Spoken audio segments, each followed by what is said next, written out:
मुंशी प्रेमचंद का नाम धनपत राय था। मुंशी जी का जन्म 31 जुलाई सन 1880 को बनारस के पास लम्ही नामक गांव में हुआ था। मध्यम वर्ग परिवार में जन्म लेने के कारण उन्होंने अभाव और असुविधाओं के बीच जनजीवन को बहुत गहराई से देखा और अपना जीवन साहित्य के प्रति समर्पित कर दिया। उन्हें एक महान उपन्यासकार, कथाकार और बहुत सी उपाधियों से सम्मानित किया गया। 8 अक्टूबर सन 1936 को मुंशी जी का बीमारी के कारण निधन हो गया। दो बैलों की कथा एवं अन्य कहानियां प्रेमचंद का ऐसा कहानी संग्रह है जिसमें पाठक को ग्रामीण जीवन के वे रस जो प्रत्येक व्यक्ति को पशु प्रेम, साहस, बहादुरी, समानता एवं मित्रता जैसे अनमोल तत्वों का बोध कराते हुए उनके हृदय की गहराइयों में अपनी छाप छोड़ जाते हैं। इस संग्रह की पहली कहानी है दो बैलों की कथा। जानवरों में गधा सबसे ज्यादा बुद्धिमान समझा जाता है। हम जब किसी आदमी को पहले दर्जे का बेवकूफ कहना चाहते हैं तो उसे गधा कहते हैं। गधा सचमुच बेवकूफ है या उसके सीधेपन, उसकी निरापद सहिष्णुता ने उसे यह पदवी दे दी है, इसका निश्चय नहीं किया जा सकता। गायें सींगे मारती हैं। ब्याई हुई गाय तो अनायास ही सिंघनी का रूप धारण कर लेती है। कुत्ता भी बहुत गरीब जानवर है, लेकिन कभी कभी उसे भी क्रोध आ जाता है, किंतु गधे को कभी क्रोध करते नहीं सुना ना देखा। जितना चाहो गरीब को मारो, चाहे जैसी खराब सड़ी हुई घास सामने डाल दो, उसके चेहरे पर कभी असंतोष की छाया भी नहीं दिखाई देगी। वैशाख में चाहे एकाध बार कुलेल कर लेता है, पर हमने तो उसे कभी खुश होते नहीं देखा। उसके चेहरे पर स्थायी विषाद स्थायी रूप से छाया रहता है। सुख दुख हानि लाभ किसी भी दशा में उसे बदलते नहीं देखा।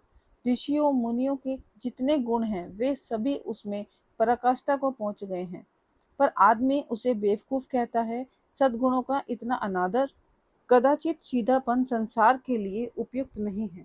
देखिए ना, भारतवासियों की अफ्रीका में क्या दुर्दशा हो रही है। क्यों अमेरिका में उन्हें घुसने नहीं दिया जाता।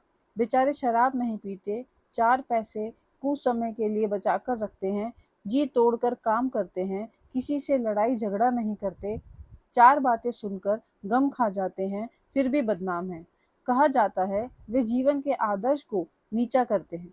अगर वे ईंट का जवाब पत्थर से देना सीख जाते तो शायद सभ्य कहलाने लगते। जापान की मिसाल सामने है। एक ही विजय ने उसे संसार की सभ्य जातियों में गण्य बना दिया। लेकिन गधे का एक छोटा भाई और भी है जो उससे कम ही गधा है, और वह है बैल। जिस अर्थ में हम गधा शब्द का प्रयोग करते हैं, कुछ उसी से मिलते जुलते अर्थ में बछिया के ताऊ का भी प्रयोग करते हैं। कुछ लोग बैल को शायद बेवकूफी में सर्वश्रेष्ठ कहेंगे, मगर हमारा विचार ऐसा नहीं है। बैल कभी कभी मारता भी है, कभी कभी अड़ियल बैल भी देखने में आता है और भी कई रीतियों से अपना असंतोष प्रकट कर लेता है। अतएव उसका स्थान गधे से नीचा है। झूरी के पास 2 बैल थे, हीरा और मोती। देखने में सुंदर, काम में चौकस, डील में ऊंचे। बहुत दिनों साथ रहते रहते दोनों में भाईचारा हो गया था।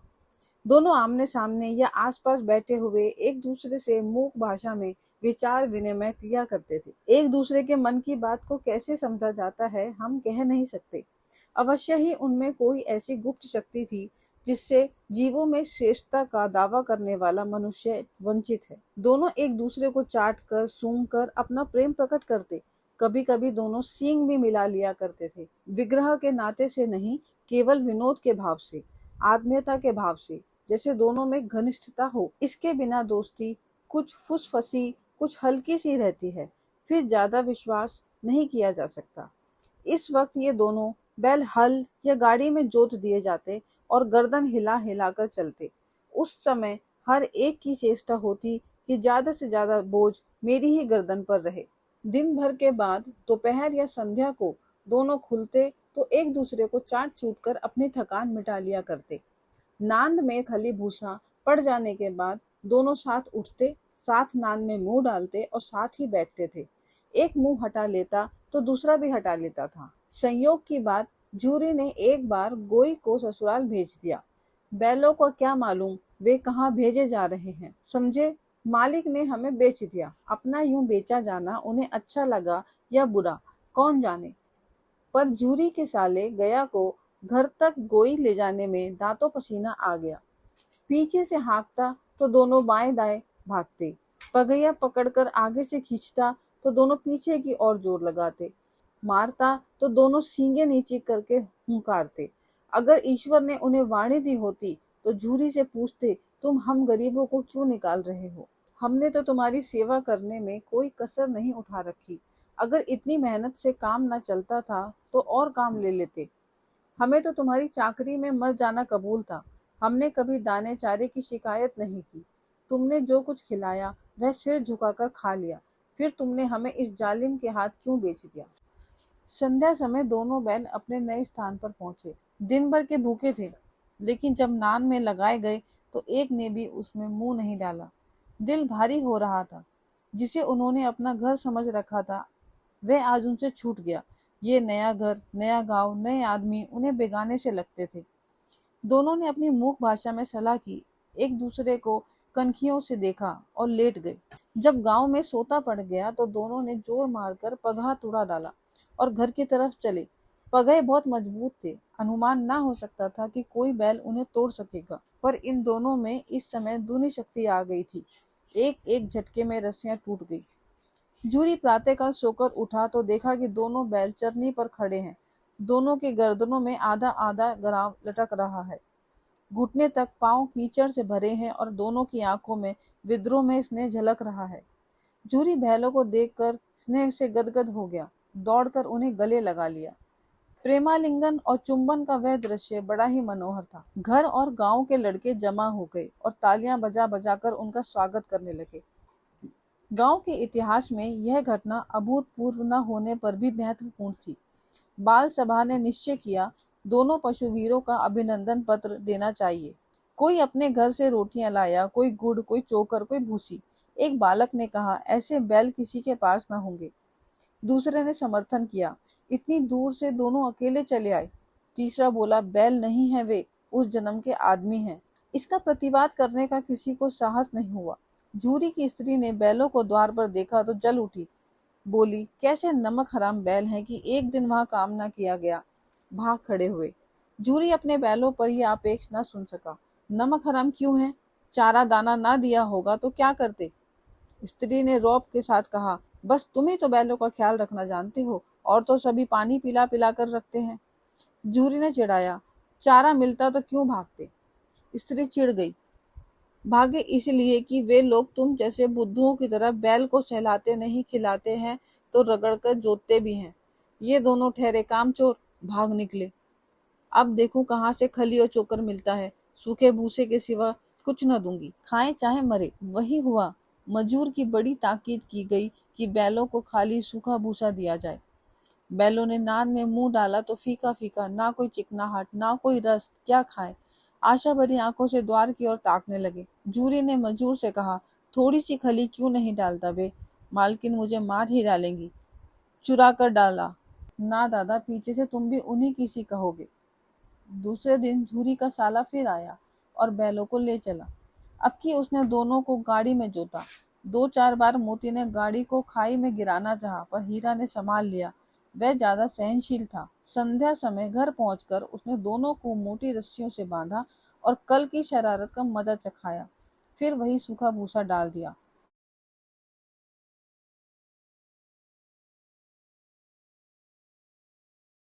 झूरी इन्हें फूल की छड़ी से भी न छूता था। उसकी टिटकार पर दोनों उड़ने लगते थे। यहाँ पर मार पड़ी। आहत सम्मान की व्यथा तो थी ही, उस पर मिला सूखा भूसा। नान की तरफ आंखें तक न उठाई। दूसरे दिन गया ने बैलों को हल में जोता, पर इन दोनों ने जैसे पाँव न उठाने की कसम खा ली थी। वे मारते मारते थक गया, पर दोनों ने पाँव न उठाया। एक बार जब उस निर्दयी ने हीरा की नाक पर खूब डंडे जमाए तो मोती का गुस्सा काबू से बाहर हो गया।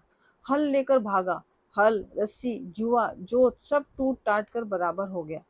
गले में बड़ी बड़ी रस्सियां न होती तो दोनों पकड़ाई में न आते। हीरा ने मूक भाषा में कहा, भागना व्यर्थ है। मोती ने उत्तर दिया, तुम्हारी तो इसने जान ही ले ली थी, अब की बड़ी मार पड़ेगी। पड़ने दो, बैल का जन्म लिया है तो मार से कहाँ तक बचेंगे। गया दो आदमियों के साथ दौड़ा आ रहा है। दोनों के हाथों में लाठियां हैं। मोती बोला, कहो तो दिखा दूं मजा मैं भी। लाठी लेकर आ रहा है। हीरा ने समझाया, नहीं भाई, खड़े हो जाओ। मुझे मारेगा तो मैं एक दो को गिरा दूंगा। नहीं, हमारी जाति का यह धर्म नहीं है। मोती दिल में ऐंठ कर रह गया। गया आ पहुंचा और दोनों को पकड़कर ले चला। कुशल हुई कि उसने इस वक्त मारपीट ना की, नहीं तो मोती पलट पड़ता। उसके तेवर देख गया और उसके सहायक समझ गए कि इस वक्त टाल जाना ही भलमन साहत है। आज दोनों के सामने फिर वही सूखा भूसा लाया गया। दोनों चुपचाप खड़े रहे। घर में लोग भोजन करने लगे। उस वक्त छोटी सी लड़की 2 रोटियां लिए निकली और दोनों के मुंह में देकर चली गई। उस एक रोटी से इनकी भूख तो क्या शांत होती, पर दोनों के हृदय को मानो भोजन मिल गया। यहाँ भी किसी सज्जन का वास है। लड़की भैरों की थी। उसकी माँ मर चुकी थी। सौतेली माँ उसे मारती रहती थी। इसलिए इन बैलों से एक प्रकार की आत्मीयता हो गई थी। दोनों दिन भर जाते, डंडे खाते, अड़ते, शाम को थान पर बांध दिए जाते और रात को वही बालिका उन्हें 2 रोटियां खिला जाती। प्रेम के प्रसाद की यह बरकत थी कि 2-2 गाल सूखा भूसा खाकर भी दोनों दुर्बल ना थे, मगर दोनों की आंखों में रोम रोम में विद्रोह भरा हुआ था। एक दिन मोती ने मूक भाषा में कहा, अब तो नहीं सहा जाता, अब तो नहीं सहा जाता हीरा। एक आध को सींगों पर उठाकर फेंक दूंगा। लेकिन जानते हो, वह प्यारी लड़की जो हमें रोटियां खिलाती है, उसी की लड़की है, जो इस घर का मालिक है। यह बेचारी अनाथ हो जाएगी। तो मालकिन को फेंक दूं? वही तो इस लड़की को मारती है। लेकिन औरत जात पर सींग चलाना मना है, यह भूल जाते हो। तुम तो किसी तरह निकलने ही नहीं देते। बताओ, तुड़ाकर भाग चले? हाँ, यह मैं स्वीकार करता, लेकिन इतनी मोटी रस्सी टूटेगी कैसे? इसका एक उपाय है। पहले रस्सी को थोड़ा चबा लो, फिर एक झटके में जाती है। रात को जब बालिका रोटियां खिलाकर चली गई तो दोनों रस्सियां चबाने लगे, पर मोटी रस्सी मुंह में न आती थी। बेचारे बार बार जोर लगाकर रह जाते। सहसा घर का द्वार खुला और वह लड़की निकली। दोनों सिर झुकाकर उसका हाथ चाटने लगे। दोनों की पूंछें खड़ी हो गई। उसने उनके माथे सहलाए और बोली, खोल देती हूँ, चुपके से भाग जाओ, नहीं तो ये लोग मार डालेंगे। आज घर में सलाह हो रही है कि इनकी नाकों में नाथ डाल दी जाए। उसने गराब खोल दिया, पर दोनों चुप खड़े रहे। मोती ने अपनी भाषा में पूछा, अब चलते क्यों नहीं? हीरा ने कहा, चले तो, लेकिन कल इस अनाथ पर आफत आ जाएगी, सब इसी पर संदेह करेंगे। सहसा बालिका चिल्लाई, दोनों फूफा वाले बैल भागे जा रहे हैं, ओ दादा दादा, दोनों बैल भागे जा रहे हैं, ओ दादा दादा, दोनों बैल भागे जा रहे हैं, जल्दी दौड़ो। गया हड़बड़ाकर भीतर से निकला और दोनों बैलों को पकड़ने चला। वे दोनों भागे। गया ने पीछा किया। वे और भी तेज हुए। गया ने शोर मचाया। फिर गांव के कुछ आदमियों को भी साथ लेने के लिए लौटा। दोनों मित्रों को भागने का मौका मिल गया। सीधे दौड़ते चले गए, यहाँ तक कि मार्ग का ज्ञान न रहा। जिस परिचित मार्ग से आए थे उसका यहाँ पता न था। नए नए गांव मिलने लगे। तब दोनों एक खेत के किनारे खड़े होकर सोचने लगे, अब क्या करना चाहिए। हीरा ने कहा, मुझे मालूम होता है, राह भूल गए हैं। तुम ही बेतहाशा भागे, वहीं उसे मार गिराना था। उसे मार गिराते तो दुनिया क्या कहती? वह अपने धर्म छोड़ दे, लेकिन हम अपना धर्म क्यों छोड़ें? दोनों भूख से व्याकुल हो रहे थे। खेत में मटर खड़ी थी, चरने लगे, रह रहकर आहट लेते रहते थे। कोई आता तो नहीं है। जब पेट भर गया, दोनों ने आजादी का अनुभव किया तो मस्त होकर उछलने कूदने लगे। पहले दोनों ने डकार ली, फिर सींग मिलाए और एक दूसरे को ठेकने लगे। मोती ने हीरा को कई कदम पीछे हटा दिया, यहाँ तक कि वह खाई में गिर गया। तब उसे भी क्रोध आ गया। संभल कर उठा और मोती से भिड़ गया। मोती ने देखा कि खेल में झगड़ा हुआ चाहता है तो किनारे हट गया। अरे यह क्या, कोई सांड डौंकता चला आ रहा है। हाँ, सांड ही है। वह सामने आ पहुंचा। दोनों मित्र बकले झांक रहे थे। सांड पूरा हाथी था। उससे भिड़ना जान से हाथ धोना है, लेकिन ना भिड़ने पर भी जान बचती नजर नहीं आती। इन्हीं की तरफ आ भी रहा है। कितनी भयंकर सूरत है। मोती ने मूक भाषा में कहा, बुरे फंसे, जान बचेगी, कोई उपाय सोचो। हीरा ने चिंतित स्वर में कहा, अपने घमंड में फूला हुआ है, आरजू विनती ना सुनेगा। भाग क्यों न चले? भागना कायरता है। तो फिर यहीं मरो। बंदा तो 9 2 11 होता है, और जो दौड़ाए। तो फिर कोई उपाय सोचो जल्द। मैं आगे से रगेदता हूँ, तुम पीछे से रगेदो। दोरी मार पड़ेगी तो भाग खड़ा होगा। मेरी और झपटे तुम बगल से उसके पेट में सींग घुसेड़ देना। जान जोखिम है पर दूसरा उपाय नहीं है। दोनों मित्र जान हथेली पर लेकर लपके। सांड को भी संगठित शत्रुओं से लड़ने का तजुर्बा ना था। वह तो एक शत्रु से मल्लयुद्ध करने का आदी था। ज्यों ही हीरा पर झपटा, मोती ने पीछे से दौड़ाया। सांड उसी तरफ मुड़ा तो हीरा ने रगेदा। सांड चाहता था कि एक एक करके दोनों को गिरा ले, पर ये दोनों भी उस्ताद थे, उसे वह अवसर ही ना देते थे। एक बार सांड झल्लाकर हीरा का अंत कर देने के लिए चला कि मोती ने बगल से आकर उसके पेट में सींग भोंक दिया। सांड क्रोध में आकर पीछे फिरा तो हीरा ने दूसरे पहलू में सींग चुबा दिया। आखिर बेचारा जख्मी होकर भागा और दोनों मित्रों ने दूर तक उसका पीछा किया, यहाँ तक कि सांड बेदम होकर गिर पड़ा। तब दोनों ने उसे छोड़ दिया। दोनों मित्र जीत के नशे में झूमते चले जाते थे। मोती ने सांकेतिक भाषा में कहा, मेरा जी चाहता था कि बच्चा को मार ही डालूं। हीरा ने तिरस्कार किया, गिरे हुए बैरी पर सींग न चलाना चाहिए। मोती बोला, यह सब ढोंग है, बैरी को ऐसा मारना चाहिए कि वह फिर न उठे। अब घर कैसे पहुंचोगे वह सोचो, पहले कुछ खा लें तो सोचें। सामने मटर का खेत था, मोती उसमें घुस गया। हीरा मना करता रहा पर उसने एक न सुनी। अभी 2 ही 4 ग्रास खाए थे कि आदमी लाठियां लिए दौड़ पड़े और दोनों मित्र को घेर लिया। हीरा तो मेड़ पर था, निकल गया। मोती सींचे हुए खेत में था, उसके खुर कीचड़ में धंसने लगे, न भाग सका, पकड़ा गया। हीरा ने देखा संगी संकट में है तो लौट पड़ा। फंसेंगे तो दोनों फंसेंगे। रखवालों ने उसे भी पकड़ लिया। प्रातःकाल दोनों मित्र कांजी हाउस में बंद कर दिए गए। दोनों मित्रों को जीवन में पहली बार ऐसा साबका पड़ा था कि सारा दिन बीत गया और खाने को एक तिनका भी ना मिला। समझ में ना आता था कि ये कैसा स्वामी है। इससे तो गया फिर भी अच्छा था। यहाँ कई भैंसें थी, कई बकरियां, कई घोड़े, कई गधे, पर किसी के सामने चारा ना था। सब जमीन पर मुर्दों की तरह पड़े थे। कई तो इतने कमजोर हो गए थे कि खड़े भी ना हो सकते थे। सारा दिन मित्र फाटक की ओर टकटकी लगाए रहते, पर कोई चारा लेकर आता दिखाई ना दिया। तब दोनों ने दीवार की नमकीन मिट्टी चाटनी शुरू की, पर इससे क्या तृप्ति होती। रात को भी जब कुछ भोजन ना मिला तो हीरा के दिल में विद्रोह की ज्वाला दहक उठी। मोती से बोला, अब नहीं रहा जाता मोती। मोती ने सिर लटकाए हुए जवाब दिया, मुझे तो मालूम होता है कि प्राण निकल रहे हैं। आओ दीवार तोड़ डाले। मुझसे तो अब कुछ नहीं होगा। बस इसी बूते पर अकड़ते थे, सारी अकड़ निकल गई। बाड़े की दीवार कच्ची थी, हीरा मजबूत तो था ही। अपने नुकीले सींग दीवार में गड़ा दिए और जोर मारा तो मिट्टी का एक चीपड़ निकल आया।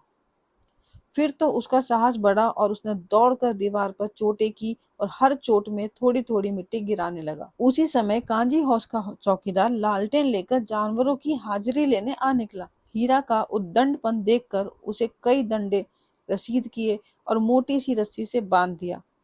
मोती ने पड़े पड़े कहा, आखिर मार खाई क्या मिला? अपने बूते भर जोर तो मार दिया।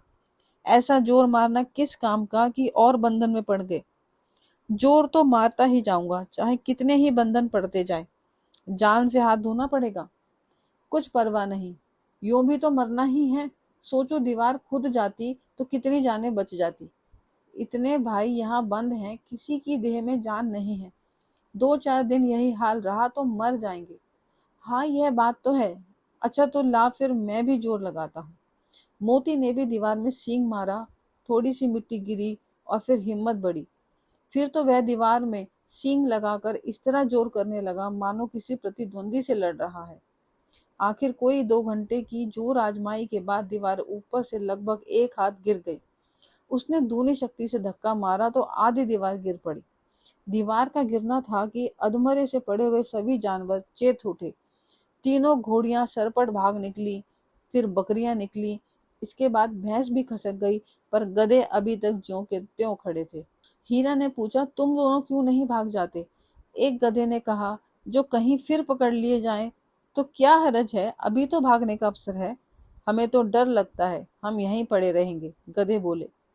आधी रात से ऊपर जा चुकी है।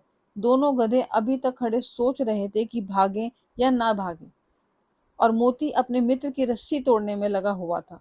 जब वह हार गया तो हीरा ने कहा, तुम जाओ, मुझे यहीं पड़ा रहने दो, शायद कहीं भेंट हो जाए। मोती ने आंखों में आंसू लाकर कहा, तुम मुझे इतना स्वार्थी समझते हो हीरा? हम और तुम इतने दिनों एक साथ रहे हैं, आज तुम विपत्ति में पड़ गए हो तो मैं तुम्हें छोड़कर अलग हो जाऊं? हीरा ने कहा, बहुत मार पड़ेगी, लोग समझ जाएंगे ये तुम्हारी शरारत है। मोती ने गर्व से बोला, जिस अपराध के लिए तुम्हारे गले में बंधना पड़ा, उसके लिए अगर मुझे मार पड़े तो क्या चिंता। इतना तो हो ही गया कि 9-10 प्राणियों की जान बच गई, वे सब तो आशीर्वाद देंगे। यह कहते हुए मोती ने दोनों गधों को सींगों से मार मार कर बाड़े से बाहर निकाला और तब अपने बंधु के पास आकर सो गया। भोर होते ही मुंशी और चौकीदार तथा अन्य कर्मचारियों में ऐसी खलबली मची जिसके लिखने की जरूरत नहीं। बस इतना ही काफी है कि मोती की खूब मरम्मत हुई और उसे भी मोटी रस्सी से बांध दिया गया। एक सप्ताह तक दोनों मित्र वहां बंधे पड़े रहे। किसी ने चारे का एक तृण भी न डाला। हाँ, एक बार पानी दिखा दिया जाता था, यही उनका आधार था। दोनों इतने दुर्बल हो गए थे कि उठा तक नहीं जाता था। ठठरियां निकल आई थी। एक दिन बाड़े के सामने डफनी बजने लगी और दोपहर होते होते वहां 50-60 आदमी जमा हो गए। तब दोनों मित्र निकाले गए और लोग आकर उनकी सूरत देखते और मन फीका करके चले जाते। ऐसे मृतक बैलों का कौन खरीदार होता। सहसा एक दड़ियल आदमी, जिसकी आंखें लाल थी और मुद्रा अत्यंत कठोर, आया और दोनों मित्र के कूलों में उंगली गोदकर मुंशी जी से बातें करने लगा। चेहरा देखकर अंतर्ज्ञान से दोनों मित्रों का दिल कांप उठा। वह कौन है और उन्हें क्यों टटोल रहा है, इस विषय में उन्हें कोई संदेह न हुआ। दोनों ने एक दूसरे को भीत नेत्रों से देखा और सिर झुका लिया। हीरा ने कहा, गया के घर से नाहक भागे, अब तो जान ना बचेगी। मोती ने अश्रद्धा के भाव से उत्तर दिया, कहते हैं भगवान सबके ऊपर दया करते हैं, उन्हें हमारे ऊपर दया क्यों नहीं आती। भगवान के लिए हमारा जीना मरना दोनों बराबर है। चलो अच्छा ही है, कुछ दिन उसके पास तो रहेंगे। एक बार उस भगवान ने उस लड़की के रूप में हमें बचाया था, क्या अब ना बचाएंगे। यह आदमी छुरा चलाएगा, देख लेना। तो क्या चिंता, मांस खाल सींग हड्डी सब किसी के काम आ जाएगा। नीलाम हो जाने के बाद दोनों मित्र उस दड़ियल के साथ चले। दोनों की बोटी बोटी कांप रही थी। बेचारे पांव तक ना उठा सकते थे, पर भय के मारे गिरते पड़ते भागे जाते थे, क्योंकि वह जरा भी चाल धीमी हो जाने पर डंडा जमा देता था। राह में गाय बैलों का एक रेवड़ हरे भरे हार में चरता नजर आया। सभी जानवर प्रसन्न थे, चिकने चपल। कोई उछलता था, कोई आनंद से बैठा पागुर करता था। कितना सुखी जीवन था इनका, पर कितने स्वार्थी हैं सब। किसी को चिंता नहीं कि उनके दो भाई बधिक के हाथ पड़े कैसे दुखी हैं। सहसा दोनों को ऐसा मालूम पड़ा कि परिचित रहा है। हाँ, इसी रास्ते से गया उन्हें ले गया था। वही खेत, वही बाग, वही गांव मिलने लगे। प्रतिक्षण उनकी चाल तेज होने लगी। सारी थकान, सारी दुर्बलता गायब हो गई। आह, ये लो, अपना ही हार आ गया। इसी कुएं पर हम पुर चलाने आया करते थे, यही कुआं है। मोती ने कहा, हमारा घर नजदीक आ रहा है। हीरा बोला, भगवान की दया है, मैं तो अब घर भागता हूँ। ये जाने देगा, इसे मैं मार गिराता हूँ। नहीं नहीं, दौड़कर थान पर चलो, वहां से आगे हम ना जाएंगे। दोनों उन्मत्त होकर बछड़ों की भांति कुलेले करते हुए घर की ओर दौड़ पड़े। ये हमारा थान है। दोनों दौड़कर अपने थान पर आए और खड़े हो गए। दड़ियल भी पीछे पीछे दौड़ा चला आता था। झूरी द्वार पर बैठा धूप खा रहा था। बैलों को देखते ही दौड़ा और उन्हें बारी बारी से गले लगाने लगा। मित्रों की आंखों से आनंद के आंसू बहने लगे। एक झूरी का हाथ चाट रहा था। दड़ियल ने जाकर बैलों की रस्सियां पकड़ ली। झूरी ने कहा, मेरे बैल हैं। तुम्हारे बैल कैसे हैं? मैं मवेशी खाने से नीलाम लिए आता हूँ। मैं तो समझता हूँ चुराए लिए जाते हो। चुपके से चले जाओ, मेरे बैल हैं, मैं बेचूंगा तो बिकेंगे। किसी को मेरे बैल नीलाम करने का क्या अख्तियार है? जाकर थाने में रपट कर दूंगा। मेरे बैल हैं, इसका सबूत यह है कि मेरे द्वार पर खड़े हैं। दड़ियल झल्लाकर बैलों को जबरदस्ती पकड़ ले जाने के लिए बढ़ा। उसी वक्त मोती ने सींग चलाया। दड़ियल पीछे हटा। मोती ने पीछा किया। दड़ियल भागा। मोती पीछे दौड़ा। गांव के बाहर निकल जाने पर वह रुका, पर खड़ा दड़ियल का रास्ता वह देख रहा था। दड़ियल दूर खड़ा धमकियां दे रहा था, गालियां निकाल रहा था, पत्थर फेंक रहा था, और मोती विजय शूर की भांति उसका रास्ता रोके खड़ा था। गांव के लोग यह तमाशा देखते थे और हंसते थे। जब दड़ियल हार कर चला गया तो मोती अकड़ता हुआ लौटा। हीरा ने कहा, मैं तो डर गया था कि कहीं तुम गुस्से में आकर मार ना बैठो। अब ना आएगा, आएगा तो दूर से ही खबर लूंगा, देखूं कैसे ले जाता है। जो गोली मरवा दे, मर जाऊंगा पर उसके काम ना आऊंगा। हमारी जान को कोई जान ही नहीं समझता। इसलिए कि हम इतने सीधे हैं। जरा देर में नांदों में खली, भूसा, चोकर और दाना भर दिया गया और दोनों मित्र खाने लगे। झूरी खड़ा दोनों को सहला रहा था। वह उनसे लिपट गया। झूरी की पत्नी भी भीतर से दौड़ी दौड़ी आई। उसने आकर दोनों बैलों के माथे चूम लिए।